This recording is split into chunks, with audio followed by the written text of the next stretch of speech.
these were big games earlier in the season, big high-flying, high-scoring games. The Chiefs-Pats game was in October, and the Patriots win it 43-40 in New England, whereas the other game, the Rams-Saints, is in November, and the Saints win it 45-35 in New Orleans. So let's start with the Chiefs-Pats. This was the one where the Pats blew a huge halftime lead and then hung on to win with a last-second kick. This time we're going to Arrowhead. Mm-hmm. But again, X's and O's season. This is a young guard, old guard. I don't want to call Andy Reid the new guard on this one, but Patrick Mahomes in there is sort of a new guard going against Tom Brady. What are you seeing in this one as we go into it, Guru? This is going to be this is the Final Four, man. This is really the best 4 teams in football. Yeah, well, this weekend, the divisional weekend, is always the best weekend of football to watch, but next weekend really is. These are the 4 best teams. We saw this coming in. Mm-hmm. No big surprise that we landed on these 4 teams in Kansas City. It's so funny, right? And the part one of both of those games are one of the best games of the year. Yeah, right? Top games of the year, the ones we're still talking about. And this is still one like, oh, man, this is tough, man. I mean, this is tough, bro. You talking about the epitome of the X's and O's in the AFC right now. You talking about Andy going against Bill. I'm talking about. But one thing I mentioned, I want to go back. I remember the first game that struck to me. The New England Patriots, another cover 3 team. Right. They are not, and I mentioned this, and I'm going to mention this again. Watching the film, they played majority of their defense cover 3. In that October game. In that October game. And I said, whoa, Lestro, listen here. You might think I'm going crazy, but what freaking Belichick is doing, he's anticipating they're going to meet the Chiefs somewhere down the line.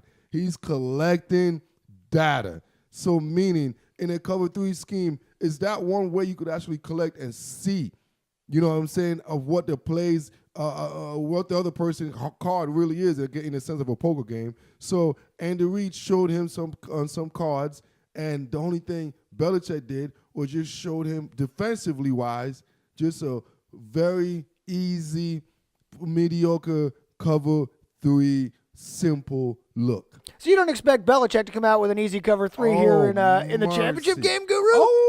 Isn't that why they call him the best when it comes to situational football? There's a reason why he was a Spygate contributor. There's a reason why he's a Deflategate contributor, because this guy is such an attention to detail type of guy. I'm not surprised if he's been working on this game, knew it was going to happen, saw it coming, has been planning to play the Chiefs in the championship game in Arrowhead since October. He saw it when they met the first time. He was like, all right, we're coming back for the championship, so let's.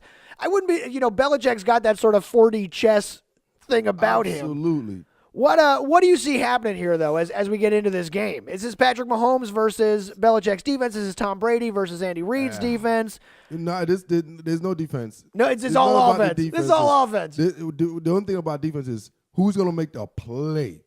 It's not like a defense is going to dominate the game. It's going to be a play. Mm-hmm. Who's going to make that key defensive strip, defensive fumble, defensive interception? Who's going to throw that? That's what it's going to come down to. And if I'm going by data, I'm going by history.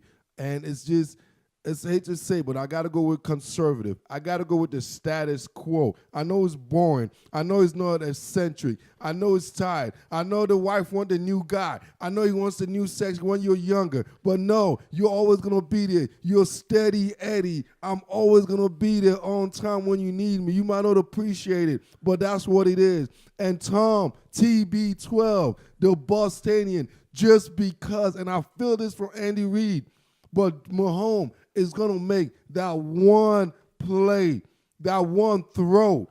That one that he shouldn't. This shouldn't. Just because he's 23, 24. Because when I was that age, I shouldn't have driven that one time. Right. I shouldn't have talked to that one girl. No. You should have just done that one thing at 24. We all know what that is. And imagine that with everybody watching you. He's going to do that one thing. You're going to be like, no.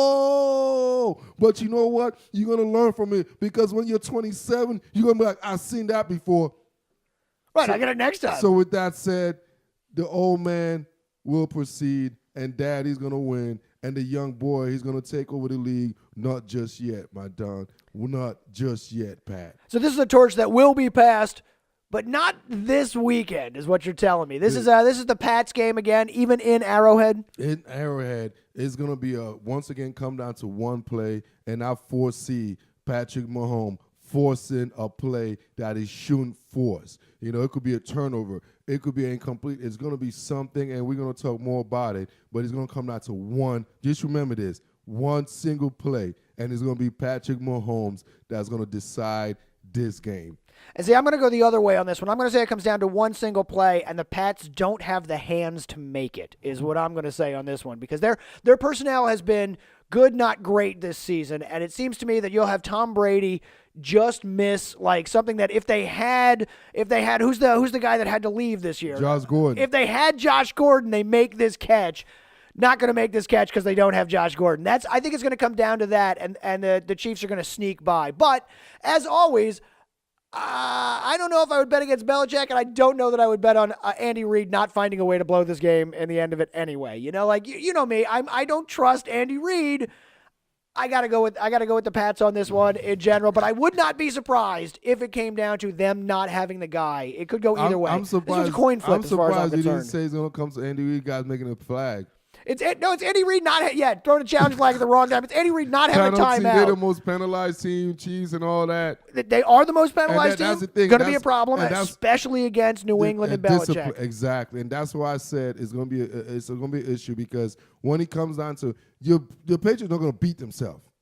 You know, you gotta go beat the Patriots. Boy, that's the damn truth. You gotta go that is beat the the damn Patriots, truth, man. You don't, you know, a Belichick team is not gonna fold, and they're not gonna make the mistake. Mm-hmm. So I think it's probably gonna be the Pats in this one. The other reason is I think it actually come down to Andy Reid not having a timeout. Watch it'll come down to the end of the game. He'll have thrown a challenge flag somewhere along the line. They'll need a timeout to stop the game with 20 seconds left, 10 seconds left. It just can't even spike it because they got to get a kickoff for a field goal. They're gonna lose by 2. They lose by 2. You know what I mean? Like it'll be one of those Andy Reid games. Wow. All right, so then let's switch to the other side. Let's talk about the NFC Championship here next week, which matches up the LA Rams against the New Orleans Saints. These are the two big games. The last